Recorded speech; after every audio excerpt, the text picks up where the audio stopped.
Yo, Happy New Year, my Destiny dudes. It's time for another gameplay video. Check it out. In this video, we're going over a couple of very specific things. I've got a new formula for how I am planning on doing content for the new year. And you guys will be much more involved with how things are going in the channel. So, check it out. This is what we got going on in this video. First video of the new year, Cronus Zen in the app and how to set things up.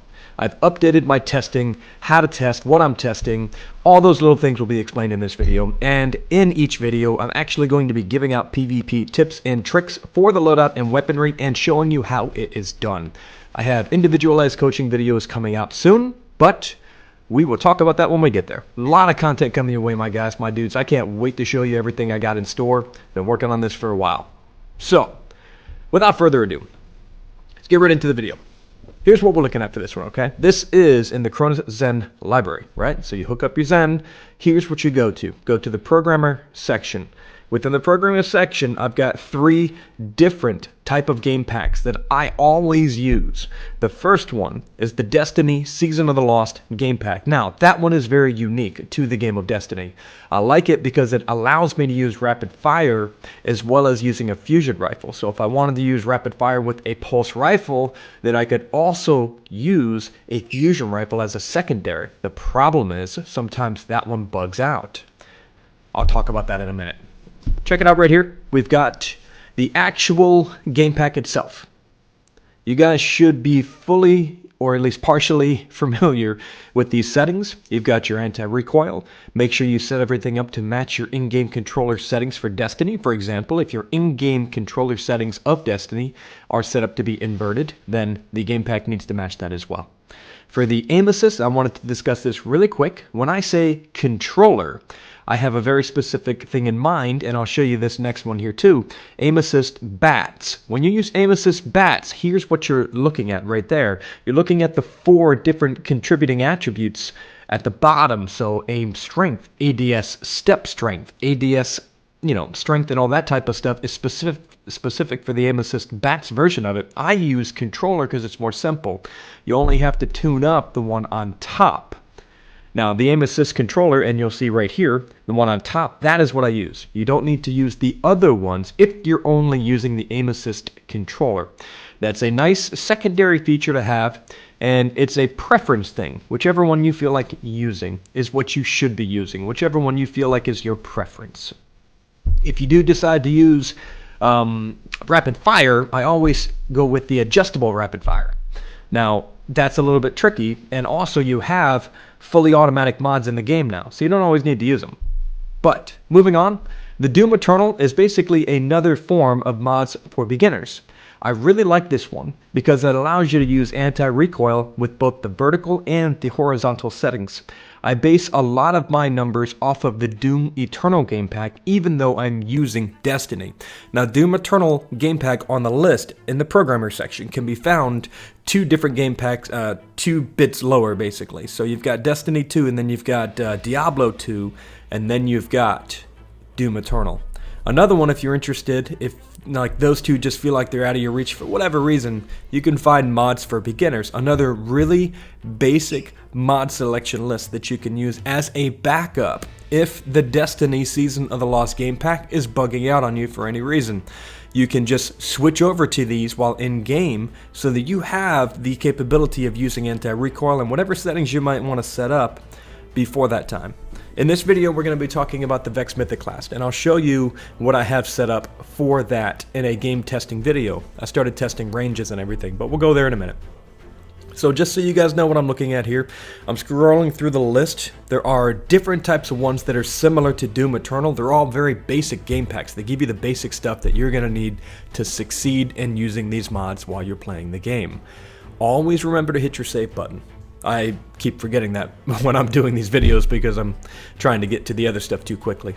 So that's basically what you got right there, okay? You've got your game packs, you've got your Destiny one. If that one bugs out for any reason at all, then you've got Doom Eternal, or you've got mods for beginners, and those 2 are very similar. It's dependent on your preference. I like Doom Eternal. That might just be my preference. Now, let's get right into the Vex Mytho class testing. Now, when I'm testing weapons from this point forward, I'm going to go through different ranges of weapons, and this one was very unique. So this is with the game pack off, no Zen being used right here, at 15 meters. You should understand how this weaponry works with these different ranges. At 20 meters, it's mostly vertical. It does end up having a favorable pull to the right, as you can see. So we want to take that out. But we're going to talk about that. That didn't start happening until you got 25 meters in. And at 30 meters, you see for some reason it goes back to being mostly vertical. I don't understand what's going on there, but I do understand that I want that horizontal recoil to be specific to taking out the right-handed recoil pattern. Now that, right there, and I'm going to put the settings up on screen, is what I found to be the most effective game pack setting. You can put this in Doom Eternal, you can put this in the Destiny 2 Season of the Lost game pack, and you'll have the success that you need to use this weapon from all the different ranges. And that's what I was primarily testing. The anti-recoil value that I have found works at the maximal effective range at 30 meters. Now, it should also work just fine at any other range that you use it at, but the primary thing that you want to get from this is that you can use it at a max range effectively at 30 meters. Now, what I'm showing off here is that when you move from 30 meters to 20 to 15 with the hip fire, it's pretty crazy. It's all over the place. It's very, very erratic. The cone of it's very, very large. So I wanted to see if the game pack would work without having to aim down sights, and it does. Now, it's not as beautiful as the aim down sights, of course, but even at 20 meters, that's a lot more consistency. If you get in trouble and you still want to fire at your enemy, you can do that while being around 20 to 25 meters in distance with some form of effectiveness. My recommendation to you guys is aim down sights after you're hitting the 20 meter mark. If they're close enough to you that you have to hip fire, it should be within that shotgun range so you can escape, just like I'm trying to show right there. Now, with my hunter, I've got on the Dragon Shadow, and that helps decrease the aim assist cone values whenever I use that dodge ability. Super effective for aiming down sights as well as aiming, or not aiming down sights. Those are the two things that come with using that dodge ability. Very, very effective. Super useful to know that. It doesn't change the anti-recoil patterns when you're in game. It just boosts everything on your character to max stats for about 5 to 6 seconds. Super useful to know that, so you know that you don't have to change your game settings around that specific ability in the game. Alright, it's PvP time. So, check it out. I've got 3 main tips for this weapon that I want you guys to try to follow when you use it, apart from the Cronus Zen stuff.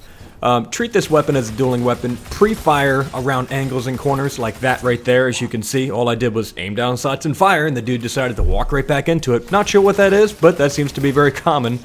And on this particular weaponry, treat it as a pub primary weapon, with secondary being in freelance competitive. Third, probably shouldn't be using it there at all, is trials.